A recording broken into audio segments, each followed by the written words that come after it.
Ito nga po pala guys ay magbablog na po na naman po tayo ngayon. Ayun guys, no, ang papakita ko sa inyo guys yung mga alaga natin boiler 45 days na boiler guys, kasi yung isang araw guys may namatay na 8. Tapos ngayon guys titignan ko muna kung meron pa namatay. Ayun nga po guys, no.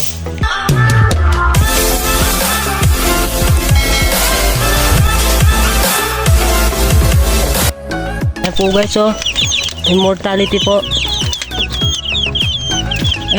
Ewan ko guys, bakit po sila namamatay ng bigla-biglaan, wala naman po sila ng sakit. Ayan guys, pang ano na po yan, pang 6 days na po sila ngayon. Ganito na po sila kalaki. Ito yung pinapainom ko sa kanila guys, yung ambroxetil po, para iwas po sa sakit. Pero ito guys, oh, pang 8 na po silang namatay po. Paano natin po sila maano natin guys, kung ano pong dahilan po bakit po sila namamatay. Ano po ito guys,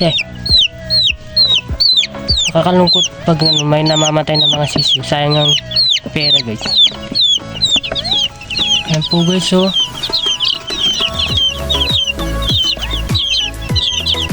ito guys, oh, binili ko ito guys, tag 32 lang po ang isa.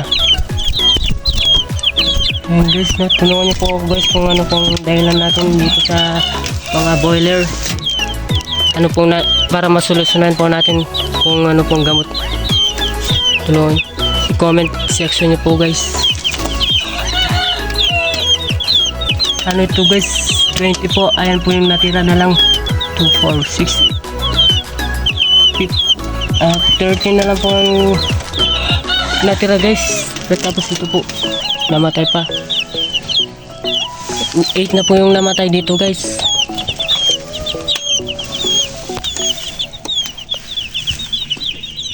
Po guys, kayo guys, kung bago kayo mag-alaga guys, kailangan po pag-aralan nyo muna na mabuti, para po kung bibili na po kayo ng 45 days, alam nyo na po ang tamang paraan ng tama ng pag-aalaga ng mga boiler na 45 days po guys. Ayan po guys, oh. Hi guys, salamat po sa panunood nyo po sa akin.